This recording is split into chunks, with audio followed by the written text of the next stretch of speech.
Rasa, kaip jūs žaidžiat žmogų? Geras klausimas.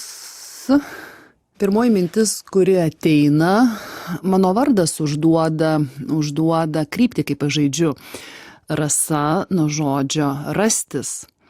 Ir dabar jau, kai man yra daug metų ir aš pragyvenau ilgą laiko tarpą, aš suprantu, kad aš esu tas žmogus, kuris kuria aplinką, kur randasi nauji dalykai. Tai mano žaidimas su tuo, nuo žodžio rastis, rasa.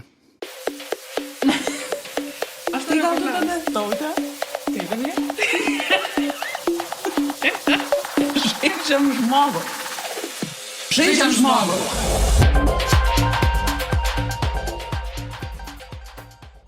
Labas žaidžiam žmogų bendruomenė. Su jumis prie mikrofono Tautė Bernotaitė ir LRT Opus eteryje vėl klausotės pirmosios LRT Opus tinklalaidės Žaidžiam žmogų. Ir šiandien mano pašnekovė yra Rasa Baltė Balčiūnienė, kurios balsą jau girdėjote ir vardo net reikšmę girdėjom, labai iš karto jaučiuosi dar labiau susipažinusi. Ir Rasa yra verslininkė, mąstymo pokyčių konsultantė ir labiausiai mane intriguoja šiandien verslo psichologija. Taip pat Rasa yra Feminos Bonos įkūrėja, tai čia labai seniai jau pradėtas verslas 93-aisiais, tai čia taip skamba tikrai labai solidžiai, kad veikiantis patikrintas dalykas. Už to yra daug patirties ir manau, jinai nutekės šiandien gražiai mūsų pokalbį. Taip pat HAI instituto įkūrėja, 2005-aisiais įkurtas, irgi jau daug metų veikiantis, ir Ambres Art Gallery įkūrėja. Tai yra į estetikos kryptį irgi palinkot kažkurio metu, tai galbūt irgi mūsų pokalbė atsispindės. Ir labą dieną, Rasa. Labas, Tautė. Man taip smagu, kad jūs čia esate, aš jau seniai jūs norėjau pakalbinti, bet yra toks dalykas, kad kai kuriem pašnekovam jautiesi, kad reikia subręsti. Ką tai reiškia, aš iki galo nežinau, bet toks yra jausmas, kad kažkaip reikia viduj pasiruošti, nes jūsų išmintis tikrai didelė ir apie ją aš esu girdėjusi iš ne vienos moters, taip sutampa. Ir labai smagu, kad šiandien pasikalbėsime. Aš jūs pakviečiau pasikalbėti ir šiek tiek pasitarėm, apie ką mes galėtume kalbėtis, kadangi jūs turite didžiulę patirtį valdant verslus ir mąstant apie verslus ir mąstant apskritai apie tai, kas yra tas verslumas. Ir jūs turite tokį terminą labai įdomų - gyvosios organizacijos. Ir aš norėčiau nuo to pradėti. Kas kažkokį reiškinį daro gyvų? Geras klausimas. Gyvų daro tai, kas atspindi gyvųjų sistemų išraiškas. Tai pirmoji išraiška tai yra funkcionalumas. Mūsų pasaulyje niekas nefunkcionuoja šiaip sau. Netgi bakterijos jos turi savo funkcionalumą. Kaip jau kažkas nebeturi imunitetą, tai tam tikri dalykai greičiau suyra. Antra išraiška yra, kuri mano manymu labai svarbu ir ypatingai tinka žmogui dabar, tai yra vystymasis ir augimas. Ir mes matome, kad jeigu gamtoje nebėra šakelės naujos pavasarį, kad augalas neperina į naują ciklą, reiškia, jau nyksta. Netgi lietuvių kalboj yra labai gražus žodžių žaismas. Žiūrėkit, yra kirtis, Tautė yra, Rasa yra, namas yra, žemė yra, augalas yra. Ir jeigu mes pakeičiam kirtį, yra. Tai gyva tai, kas yra. O yra tai, tik tai laiko klausimas, kai jau vyksta nykimas. Tai lygiai tas pats, žiūrėkit, nokti, augimas arba nykti, nykimas. Ir mūsų lietuvių kalboj yra labai tos reikšmės, per kurias galima suvokti gyvenimo reiškinius. Ir aš savo esu netgi pastebėjusi, kai anksčiau eilę dalykų aiškindavau per psichologiją, tai mums reikia labai daug patyrimų, žaidimų, kad tai suvokti.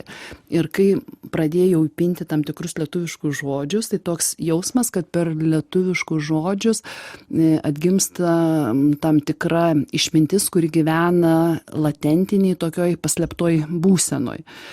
Tai gyva yra tai, kas vystosi, auga, plėtoja ir kuria vertę aplink save. Kažkodėl taip norisi pasakyti, kad kartais vis tik visai gerai, kad nunyksta kažkas ir suyra. Ir tas cikliškumas irgi yra dalis viso proceso ir turbūt bus sąžininga pasidalinti su mūsų auditorija, kad turėjau galimybę pasižiūrėti Rasos kvietimu dokumentinį filmą apie Mariją Gimbutienę.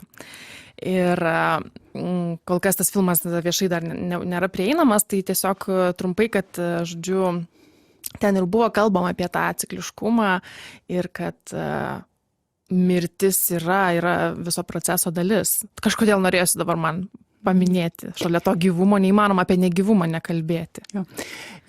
Man atrodo, labai gerai nuskaitėjai mano minčių lauką, pavadinkim. Aš perskaičius pas Gimbutienę apie tai, kad senosios Europos civilizacija esminė pasaulėvoka buvo sukti nuolatos amžinybės ratą, 2 metus vaikščiau su tai, ką reiškia man šiuolaikiniam žmogui amžinybės rato sukimas.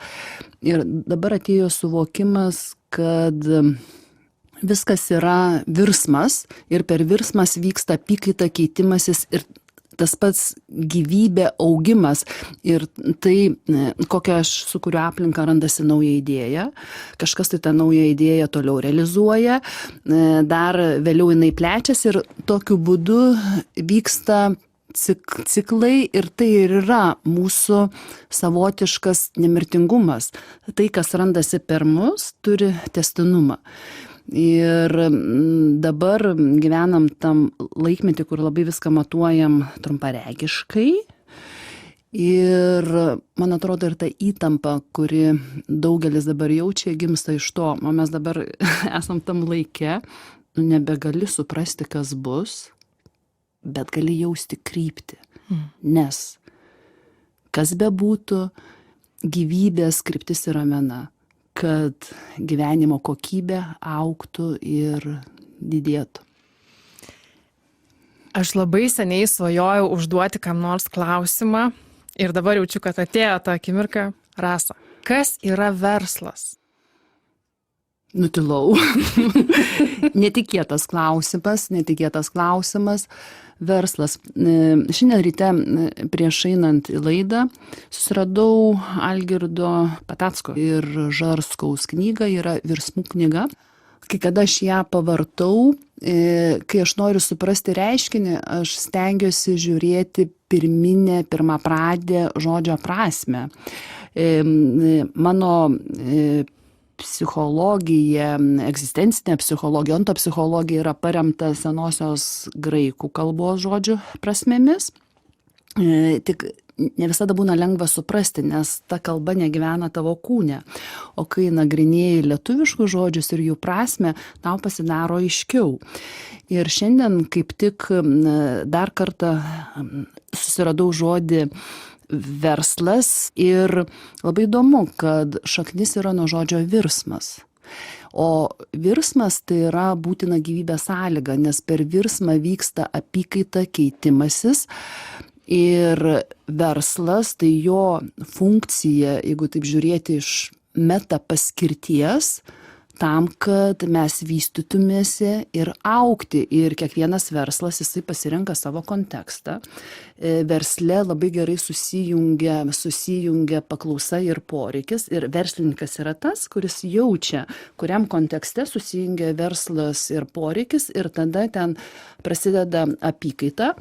Dabar tarp mūsų yra susitarimas, kad mes apykaitą matuojame pinigais, čia mūsų civilizacija taip yra susitarusi, ir tada vyksta prekės vertė virsta pinigais, pinigai vis virsta verte. Tai grįžtant prie tavo klausimo, verslo meta paskirtis tai yra tam, kad mes gyventume gyvoj aplinkoj, kad aplink mus būtų gyva. O jeigu į verslą pažiūrėti iš tokio, nežinau net kaip įvardinti koncepcijos, tai verslas tai yra tas, kuris idėją paverčia kūnu. Verslas tai yra įsikūnijimas. Net kažkada tai girdėjau pasakojama apie mūsų vieną iš esminių dievų Perkūnas. Ir toks atėjo suvokimas, kad idėja, kuri ateina iš idėjų pasaulio, metaforiškai iš dangaus, Perkūną jinai tampa žemė, materialių dalykų, ką mes galime išmatuoti. Tai kažkaip dabar jau supratau, retrospektyviai žiūrėdama, kodėl dabar būtent uždaviau tą klausimą, nes mes ir kalbėjom apie cikliškumą, apie tą nuolatinį vertimąsi, virtimą iš vieno į kitą.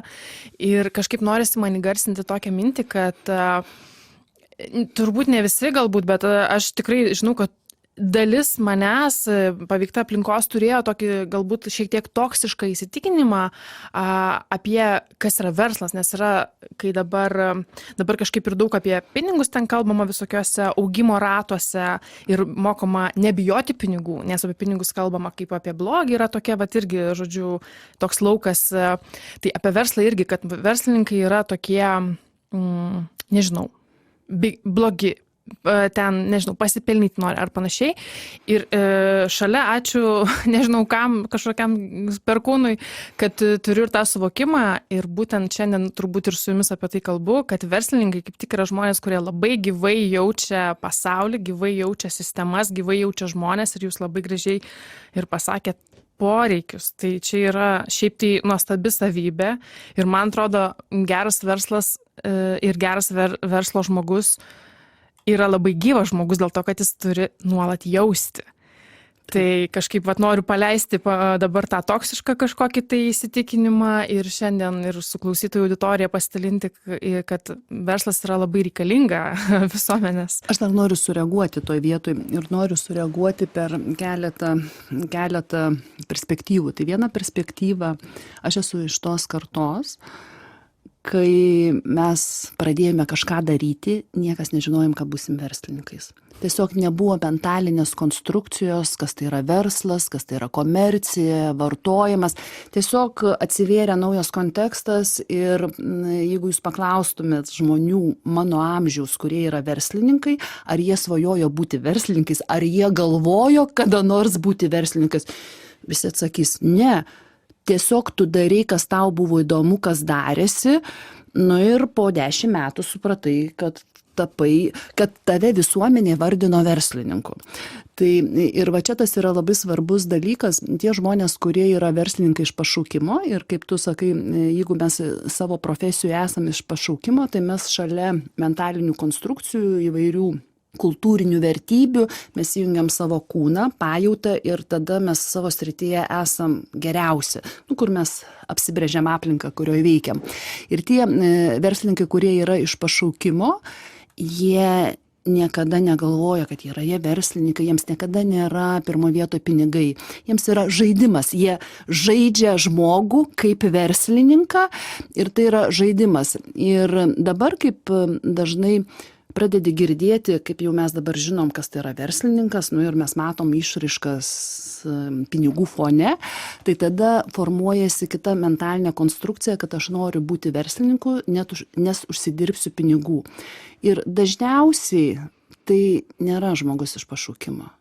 Ir toj vietoj antrą perspektyvą, kurį norėčiau atverti, mes maišome 3 savokas – verslininką, vadovą ir lyderį? Lyderį. Verslininką, vadovą ir lyderį. Tai verslininkas yra tas, kuris geriausiai pajaučia, kur galima apykaita, greita apykaita. Jis uoslę turi. Vadovas, vadybininkas, jis dirba rankomis, angliškas žodis, managementas, ir jis geba geriausiai visus esamus resursus sujungti bendram tikslui pasiekti. Ir jeigu jis būdamas vadovu iš pašaukimo nusprendžia būti verslininku, jam tikslas yra pinigai. Ir tada jis niekada nebus geras verslininkas. Ir tada jis turės tas išorinį spaudimą. O lyderis yra tas, kuris eina keletą žingsnių priekyje. Ir jam yra svarbu tai, kas naujo randasi.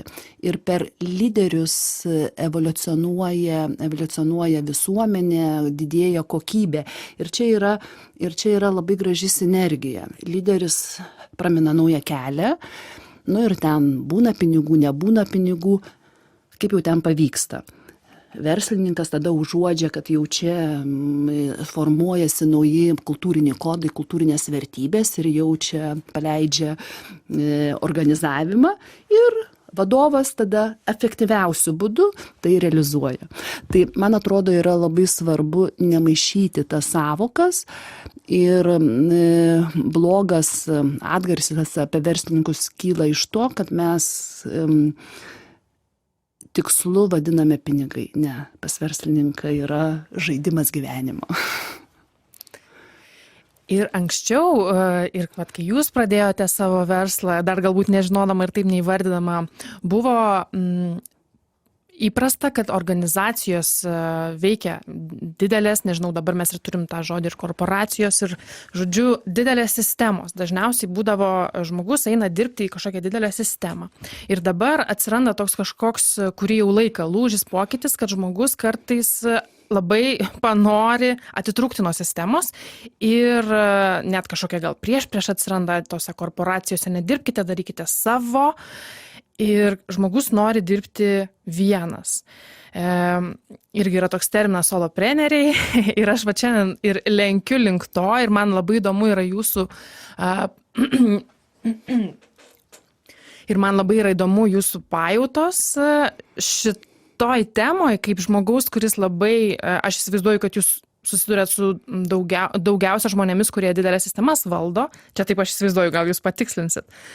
Ir kaip jūs manot, kodėl dabar vyksta tokių atskalūnų kažkoks poreikis atsiranda žmonėm atskilti nuo sistemų? Jo.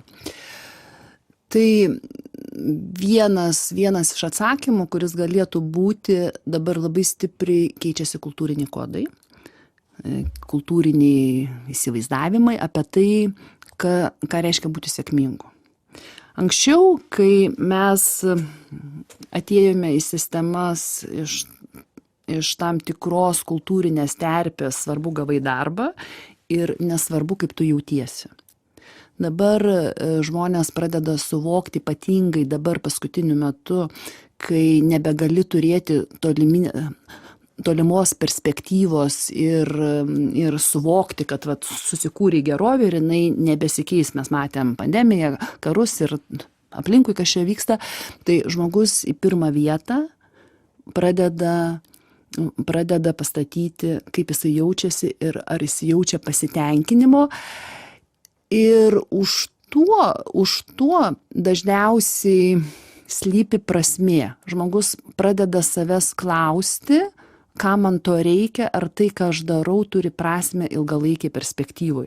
Ir man atrodo, čia yra labai pozityvus, teigiamas virsmas, kai žmonės ieškodami malonumo, o malonumas atsiranda tik tai vienu būdu. Čia kaip senais laikais filmukas buvo, asiliukas ieškojo laimės. Tai malonumas tai yra pasekmė, kad aš darau prasminga, kas ateina iš mano giluminės būties, giluminės savasties, ne tai, kas prasminga visuomenį kitą kartą gali atrodyti. Ir jeigu aš išgirstu ir tai darau, aš jaučiu malonumą, pasitenkinimą, nepriklausomai kokioj baisioj sistemoje esu. Aš tada toj sistemoj apsibrėžiu savo teritoriją ir aš žinau, kad toj savo apibrėžtoj teritorijai aš esu funkcionali. Tai jeigu dar atsakyti tavo klausimą, dar ateina viena mintis, tai matyt, nieko negalima skirstyti teisinga, neteisinga, gerai, neblogai, koks kontekstas. Tai greičiausiai dalis žmonių išeina iš didelių sistemų, todėl kad jie negeba toj dideliai sistemoje apsibriežti savo teritoriją ir ten save realizuoti, nors galbūt ir ten irgi jo yra pašaukimo vieta, arba, kaip pašaukimo aš turiu omeny, kad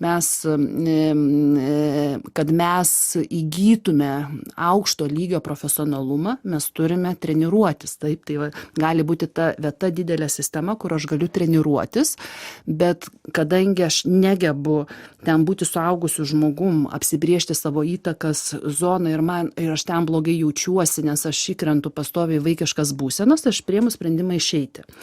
Antras variantas, kuris gali būti, kad aš jau išmokęs viską esu. Jau aš trenerystę esu praėjusi ir aš suprantu, kad man tai nebėra prasminga, man reikia kitų kontekstų, kur aš galėčiau augti. Nu ir trečias variantas, aš buvau užspaudęs savo, ko aš noriu, kas man patinka, kas mane veža. Ir dabar, kai visi kalba apie savirealizaciją, juk čia irgi nauja mada, taip? Tai aš tada sakau, ne, aš to nenoriu ir gali būti, kad aš tada išeinu iš didelės sistemos, kaip iš netinkamos savo vietos iš tikrųjų. Dar noriu apie tą momentą, kad ar dideliai sistemoje vis tik galima, ar dideliai sistemoje gali būti pašaukimas. Ar sėdėti kažkokiam kabinete. Kodėl klausiu, nes tiesiog aš tarpstu tokiame lauke, būdama jogos mokytoja, jogos lauke, kur yra truputį paniekinamai kalbama apie tą užsidarimą kabinete, priklausimą sistemai ir žodžiu, kad tai yra savaime kažkoks. Gal tik aš taip girdžiu, bet tai tikrai yra vienas iš tokių balsų. Ir man dėl to norisi jūsų paklausti, kad ar įmanoma būti, kad pašaukimas būtų dirbti sistemai, priklausyti kažkam ir savo ramiai būti kažkokiu tai sriegeliu. Jo. Tai pirmiausia, norėčiau apibriežti, kas tai yra pašaukimas. Tai pašaukimą aš suvokiu netgi pats žodis, mes esame pašaukti kažkam. Tai aš pašaukimą žiūrint iš psichologinės perspektyvos, tai suvokiu kaip tam tikrą psichinę gebą keisti materialią tikrovę. Verslininkas idėja, bus restoranas. Staiga atsiranda restoranas. Gydytojas, ateina žmogus, jam aukšto lygio gydytojai net tyrimų kitą kartą nereikia, jis pamato žmogų ir žino, kas jam yra. Ne? Estetikos kūrėjai pamato erdvę, padeda vieną elementą ir staiga erdvė nušvinta. Taip? Tai pašaukimas yra pirmiausia psichinė geba. Psichinė geba keisti materialią tikrovę. Ir jinai turi savo specifiką, todėl pas mus yra skirtingi įgimti temperamentai. Ne? Nes temperamentas yra įgimtas, charakteris yra suformuotas priklausomai nuo aplinkos. Ir kad mes galėtume pašaukimą realizuoti maksimumu, mums reikia skirtingų patirčių. Mes pasiguglinę su ChatGPT, galim gauti atsakymą, ką reikia padaryti, bet jeigu mumise negyvena skirtingos patirtis ir tarp kitko dabar neuromokslai daug dalykų atranda, kad kūryba tai yra labai kompleksinis reiškinys.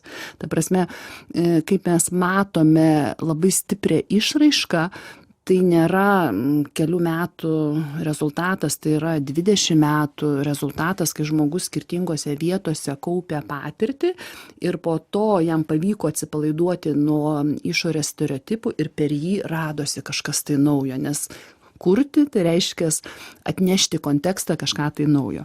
Tai jeigu pažiūrėti per tą perspektyvą, tai didelė sistema gali būti labai gera terpė įgyti labai daug patirties. Tik tai klausimas yra, ar tu pats nepastatai į sraigtelio vietą. Nes didelėje sistemoje reikalingi tie žmonės, kurie įneša naujus dalykus, ypatingai dabar, jeigu mes ten prisimintume gal 20 metų atgal, kai buvo labai svarbu kiekis ir kad viskas greičiau, gal tada ir dalis žmonių tapdavo sraigteliais. Bet dabar organizacijos tik ir laukia tų žmonių, kurie gebės pasiūlyti naujus sprendimus. Tai čia yra žmogaus vidinė būsena ir gali būti, kad tam tikros sistemos yra vieta jam bręsti ir augti kaip žmogui ir įgyti tam tikrą patirtį.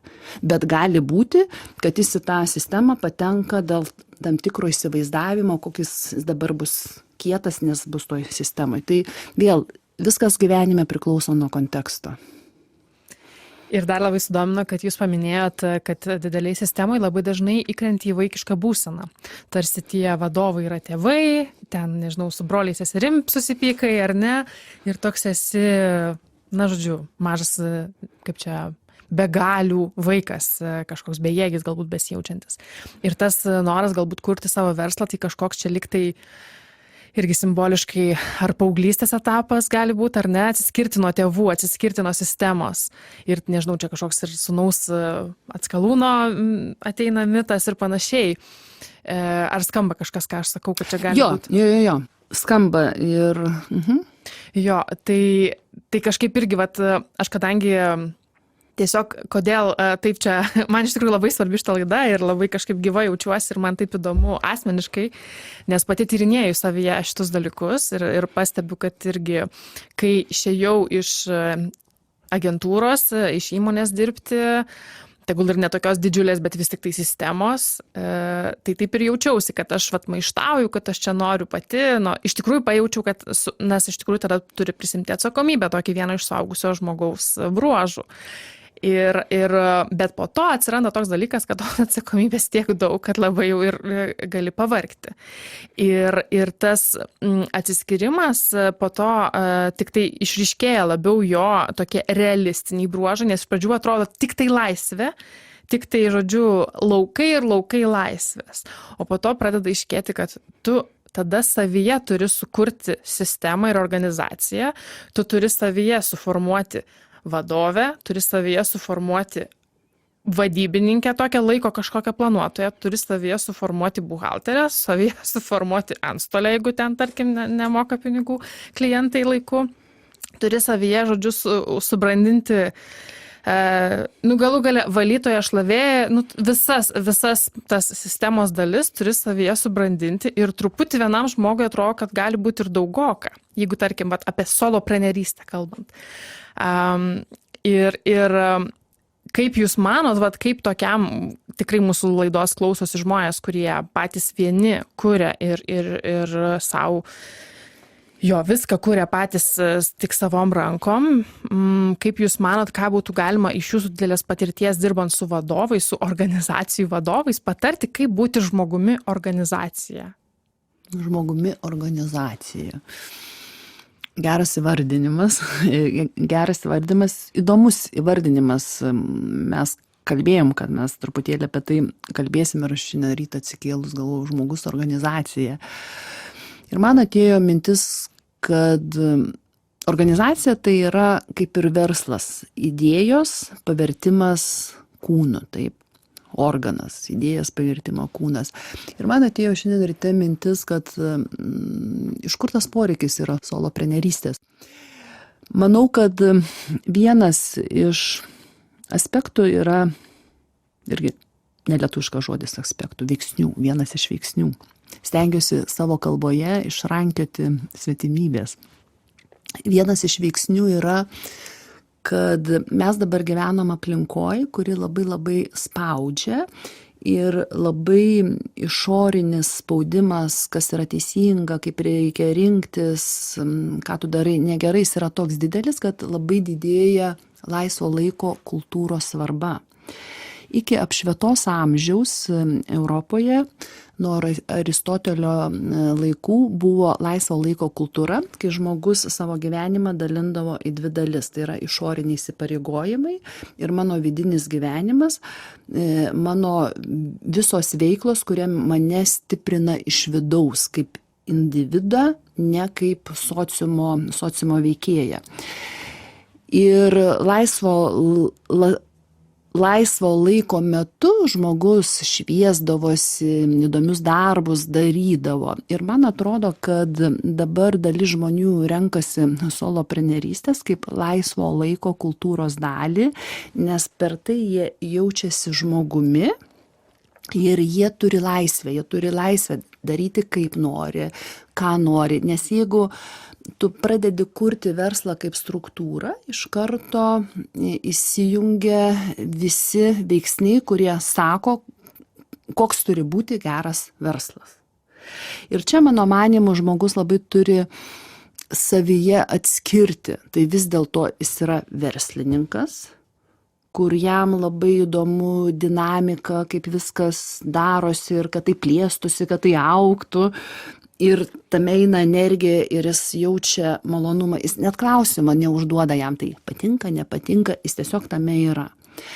Ir ar žmogus vis dėlto kaip naują amatą bando soloprenerystę ir tai greičiausiai yra laisvo laiko kultūros išraiška, kuriuo metu jis atstato save, gaivina save, jam tai yra malonu, įdomu, jis tai vadina hobi. Ir man tai lengva labai yra kalbėti, aš savo veiklose labai aiškiai susidėlioju kontekstus, kur aš esu verslininkė, tai yra vieni kriterijai, viena strategija, kur aš esu beveik soloprenerė. Ir ten yra visai kiti kriterijai. Tai mano manymu, pirmiausia, žmogus, kuris jaučiasi esantis kaip organizacija, savo turėtų užduoti klausimą. Tai jis į verslą, nes jeigu į verslą, tai yra natūralus poreikis, kad pamažu aplink jį rastųsi kiti žmonės. O jeigu tai yra amatas, tai pažiūrėti, tai yra mano laisvas laikas. Ir tada nebėra svarbu pinigų daugiau, pinigų mažiau, man tai yra malonu. Man labai įdomus tas reiškinys, kad, tarkim, tuo atveju, kad tu atskyli nuo organizacijos, kur tu esi dalis kažko, kur viršuje kažkas didesnis už tave ir tada pati pradedi kurti ir tada naują sistemą sukuri. Taip.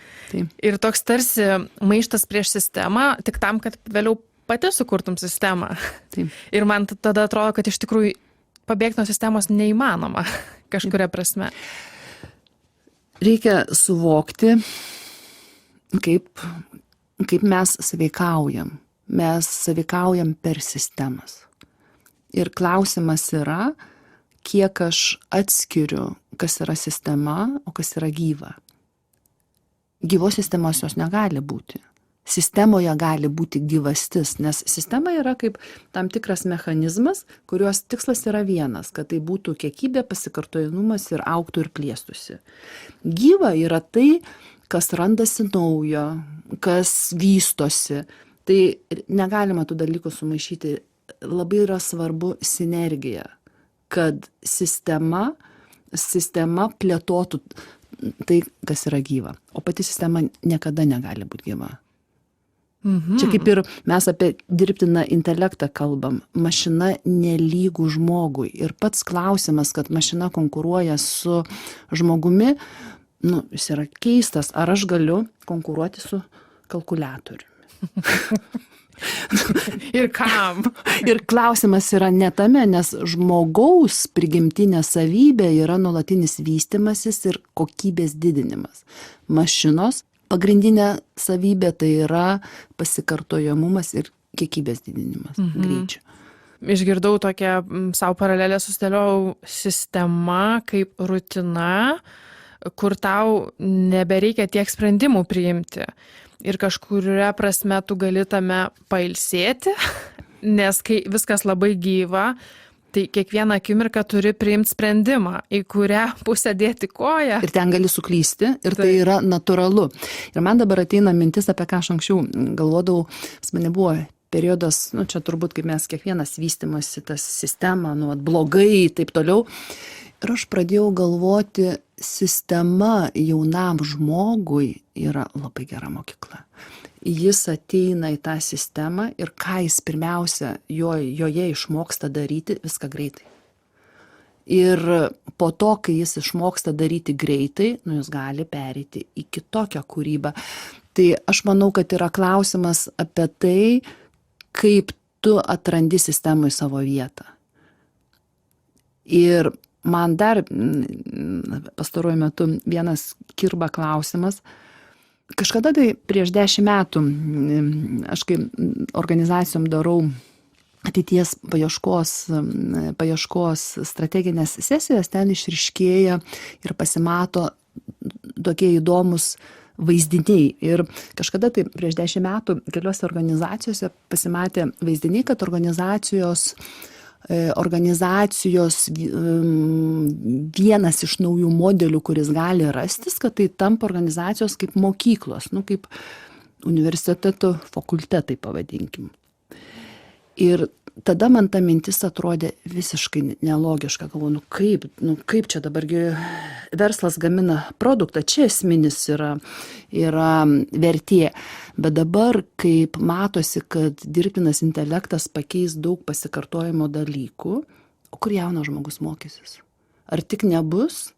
O čia apverčiu mintį aukštinkojom, galima pasižiūrėti, kad tai yra mano fantazija, kad jis eis į tam tikrą organizaciją ir mokės pinigus už tai, kad jis galėtų per greit išmokti tam tikrus dalykus ir kad organizacija imtų ne dirbtiną intelektą, o jį.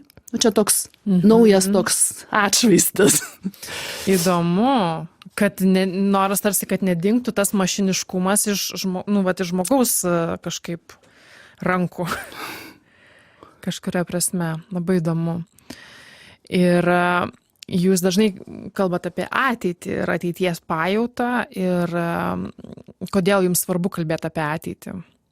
Kodėl man svarbu kalbėti apie ateitį? Aš gal taip neuždaviau savo įvardinimo, kad man svarbu kalbėti apie ateitį. Žinai, aš jau turiu didelę patirtį. Dabar aš suvokiu, kad mano pačios psichinė duotybė yra matyti, kas rasis. Ir labai daug turėjau paklydimų, nuopolių, kai aš sumaišydavau kontekstus. Ta prasme, visi gyvena dabartyje, o aš ten, kur žmonės gyvena dabartyje, matau, kas turi rastis už 10-15 metų ir pradedu daryti, liktai tai jau yra. Tai aš jau kaip čia verslininkai sako, daug visokių turėjau šiškų, ne? Tai dabar aš tą dalyką suprantu ir aš jau dabar atskiriu, kad mano psichika tiesiog mato tai, kas rasis ir gal čia yra, žinok, atsakymas, dėl ko aš dabar kalbu apie ateitį ir ateities pajautą. Jeigu anksčiau aš sumaišydavau ir turbūt mane suprojektuodavau, kad aš esu keista, dabar kaip praėjo, 15 metų ir ką aš kalbėjau, ką aš mačiau, tai radosi trendai, ten pavyzdžiui, mes coachingą pirmieji Lietuvoje pradėjo, čia buvo visiškas šamanizmas, ten per Feminos Bonos kontekstą mes ten, atsimenu, atsidarinėjom spa namus, tai mano darbuotojai, tai kaip mes čia pasivadinsim spa namais, taigi nieks neis dėl pavadinimo. Dabar tu matai, kiek radosi tokių pavadinimų. Tai tiesiog mano psichinė duotybė yra matyti taip ir tai siejasi labai su mano vardu, kas man labai žavu. Ir tau, Tautė, siūlau pagalvoti apie savo vardą, nes jis įžodinimas labai geras. Jau yra, kas už mane pagalvojo ir jį davė dėl to. Jo, tai mano atsakymas yra, kad mano psichinė duotybė yra matyti tai, kas rasis. Ir anksčiau aš nesąmoningai sumaišydavau kontekstus ir šalia manęs tikrai žmonėms labai sunku būdavo. Dabar aš jau sąmoningai atmaišau. Ten, kur verslas, ten, kur ateitis, kas gali rastis, ateitis, kuris gali rastis, ir tai jau sąmoningai komunikuoju apie tai. Labai įdomu, nes tas paminėjo žodį keista buvau, ar ne? Ir kartais tie keisti žmonės jaučiasi nerandantis tos savo vietos ir kažkaip gal jūs galite dar išskleisti, kaip savo keistumą, kaip čia pavadinti, įdarbinti, kad jis būtų nepašoniai kažkur visuomenės, bet prasmę neštų visuomeniai. Kaip pažaboti tą tokią jėgą, kuri tokia neapčiuopiama. Jo. Tai atsakyčiau per tokius veiksnius. Gyvenime mes turime 5 malonumų lygius. Tai vienas malonumo lygmuo, kaip aš kažką tai vartoju, naudoju, skanų maistą, gerą rūbą užsidedu, su tavim bendrauju ir jaučiuosi gyvybinga. Ir tą patiria visi. Antras malonumo lygmuo yra, kai aš turiu susitikimą su grožiu. Pasimatymą su grožiu ir mes žinom, kaip grožis pakilėja, įkvepia. Tai gali būti graži gamta, gražus menas, graži konferencija. Kai mes sakom gražu, graži idėja, graži mintis. Taip. trečias malonumas yra, kuris man ilgą laiką dėl mano psichinės duotybės matyti ateitį, kas rasis buvo tiesiog išbrauktas. Tai jis vadinasi, kad man malonu yra tame, kaip aš matau grupę, matau jos tikslus ir aš prisidedu, kad jinai tos tikslus pasiektų. Trumpai šnekant, aš ateinu į organizaciją, aš nesakau, kad pas jūs netokios vertybės, dabar viskas keičiasi. Aš matau, kas jiems yra svarbu ir aš prisidedu prie to tikslo, nežiūrint to, kad mano matymas gali būti kitoks. Tai va čia yra labai svarbu keistiems žmonėms suprasti, kad kiekviena grupė, jinai turi savo vystymosi etapą. Ir vėl mes pradėjom pokalbį apie gyvas organizacijas. O tai ką? Kitos organizacijos negyvos. Tai aš gal savo dabar daugiau įsivardiniu gyvybingos organizacijos, kurios veikia gyvų sistemų principais. Taip? Ir jeigu pažiūrėti per tą prizmę, yra svarbu suvokti, kuriam kontekstui, kas dabar yra augimas. Suprasti, kad yra natūralus procesas. Tu negali iš 15 metų berniuko, kuris yra talentingas labai, padaryti žymų pasaulio dainininką. Tai yra tam tikras procesas. Tai mano manymu, keistiems žmonėms pirmiausia reikia pradėti suvokti, kad jie save projektuoja tam tikrą grupę. Ir čia yra labai didelis konfliktas. Ir tada ketvirtas malonumo lygmuo tai yra intelektualinis pasitenkinimas, kai tu pradedi suvokti gyvenimo reiškinius. Ir va čia keistiems žmonėms reikia nesumaišyti trečio lygio su ketvirto. Nes suvokimas gyvenimo reiškinių tai yra tavo duotybė, bet nebūtinai jinai kitiems dabar, jie gyvenimo reiškinius suvokia kitokiu būdu. Tai vat yra svarbu to nesumaišyti. Ir kad būtų užbaigta, tai penktas lygmuo pasitenkinimo yra kaip su savo aš veiksmais prisidedu prie didesnės kokybės randimasi didžiosiose sistemose, arba tam tikram istoriniam kontekste. Ne? Tai čia turbūt ir prasmės, tos aukštosios prasmės klausimas atsiranda. Ir kiekvienas lygimis jis turi savo prasmę. Tik tai yra klausimas, ar aš nesumaišau. Tai užbaigiant savo ilgą atsakymą, keistiems žmonėms reikėtų užduoti klausimą, ar aš nesuprojektuoju savo poreikius į grupės, kurie sprendžia šiuo metu kitus klausimus. Aš esu per tą praėjus ir aš stengdavaus juos įtikinti, kad jie turi, va čia yra. Dabar aš atmaišau tos kontekstus. Ir dar apie konteksto atsiskyrimus ir apie sistemas ir kažkaip jų atskirimus nuo sistemų.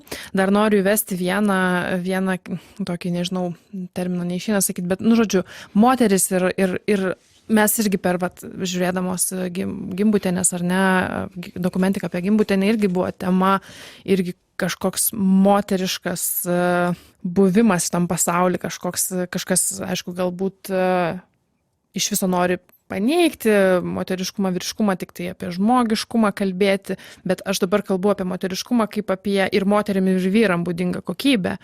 Ir dar vienas reiškinys, kurį stebiu, kad būtent moteris atskyla, bėga iš korporacijų, iš to vyriškai sukurto vyrams pasaulio ir tada bando kurti savo naujas sistemas.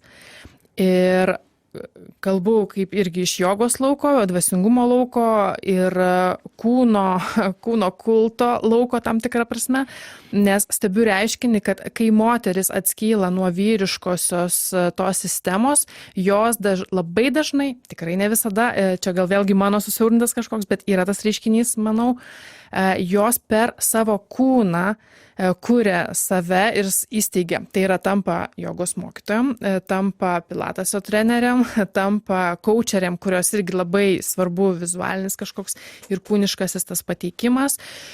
Ir man tai yra labai įdomus reiškinys, kad kai moteris, eina viena kažkaip kurti, kad pirmas, ką jinai pasitelkia, tai yra vis tiek savo kūnas, kas, man atrodo, vis tiek buvo tam vyriškajam pasauliu irgi išskiriama kaip vertybė. Tai va, tai kol kas neturiu klausimą, man tiesiog įdomu, kad jūs sureaguotumėt galbūt, ar jūs kažką tokio pastebit ir tą tokį paradoksą, kad, sakykime, vėlgi, kalbu iš savo srities, kai tu eini ieškotos laisvės sistemos ir, tarkim, eini jogos ten lauką, tavo klientės tampa visos tos moteris, kurios dirba tose korporacijose. Tu tarsi pabėgai nuo ten, bet tave toliau maitina tas, nuo ko tu pabėgai. Tokie įdomus reiškiniai vyksta ir galbūt privesiu, nuo ko pradėjau, apie tą moterišką įbuvimą versle. Ar jums tai aktuali tema, ar jūs kažką mąstot būtent per šitą prizmę, ar šitas terminas svarbus? Man tai labai įdomu yra, kad aš klausau tavęs ir aš taip emociškai pradedu atsistoti į sistemos pusę. Nors dažniausiai atrodo, apie tą žmogiškumą kalbu, bet mūsų pokalbėje liktai aš atsistoju argumentuodama, kad sistema irgi reikalinga yra. Tai man pačiai įdomi refleksija yra beklausant tavęs. Kokios man mintis ateina? Jeigu mes žiūrime į žmogiškąją prigimtį kaip tam tikrą psichinę išraišką, kurioje yra, pavadinkim, moteriška išraiška arba minkštoji išraiška ir vyriška arba kietoji išraiška. Tai per minkštą, kaip yra minkšta, gimsta nauji dalykai, naujos prasmės, kokybė, taip, estetika, ir kietoji tada gimsta ta sistema, kur plėtoja viską. Ir mes vėl grįžome į mūsų pokalbio pradžią, kad tie dalykai sąveikauja, jie nekonfliktuoja. Tai dabar labai noriu pasakyti gražią metaforą, kuri gimė bekalbant su viena kolegė, kuri daug metų yra pradirbusi didelėje korporacijoje tarp labai stiprių vyrų. Ir mes su ja kalbėjom, tai vis dėlto kaip veikia sistemose moteriška energija, ta tikroji moteriška, ne ta, kuri yra tapatinama su moteriška lytim ir kūnu, bet ta tikroji. Ir labai gimė graži metafora. Moteris tai yra žemė. Moteriška energija, minkštoji energija yra žemė, kuri pasirenka ką auginti. Piktžoles ar augalus duodančius vaisius. Tai jeigu moteris geba sistemoje būti su moteriška energija, kuri labai stipri ir labai minkšta, tiesiog ta sistema labai plėsis ir augsis ir ten visiems bus sunku, bet gerai. Tai mano manymu, čia tas yra labai svarbus klausimas ir nenoriu vėl sakyti, kad moteris bėga iš didelių sistemų, kad čia gerai ar čia blogai, vėl priklauso nuo konteksto. Gali būti, kad jos pašaukimas yra mokyti kitus. Gali būti, ne? Bet gali būti tai yra negebėjimas sistemoje, kietoje atrasti moteriško veikimo būdo. Vėl čia yra klausimas, kurį kiekvienas savo turėtų užduoti. Ir apie ką aš galvoju ir kur man yra tema. Vieną metodą, kurį aš naudoju pati ir dalyvauju pasauliniai bendruomeniai, kur tas metodas vystosi, tai yra konsteliacijos. Gal esi viena ausim girdėjus. Ir man teko čia per pandemiją dalyvauti konsteliacijai, kurią darė vienas Olandas, ten jau Helingerio tiesioginis mokinys ilgus metus buvęs, apie Europos potencialą. Ir tu žinai, per konsteliaciją išryškėjo, kad Europos potencialas yra moteris antreprenerės. Nutilom visi, ir su tą mintimi išėjau. Po to perskaičiau vienos irgi iš pasaulinės bendruomenės, kuri moteris labai su konsteliacijom daug užsiema, vieną jos postą ir man taip gražiai susivedė šitie dalykai ir reiškiniai, kurie vyksta aplinkui. Jos postas daugmaž skambėjo taip. Pagalvokime apie tai, kaip vystysis mūsų verslai. Nes mes atėjome į etapą, kaip moteris turbūt pirmą kartą mūsų civilizacijoje turi savo uždirbtus pinigus. Nes iki tol arba tai yra vyro pinigai ir tada ji yra sąsajo su kieta sistema, arba tai yra paveldėti pinigai. Paveldėti pinigai neša tam tikrą naštą, kuri buvo neišspręsta prieš tai buvusių, bet jinai turi tam tikrą pareigą. O dabar vis daugiau randasi moterų, kurios pačios savo protu uždirba pinigus.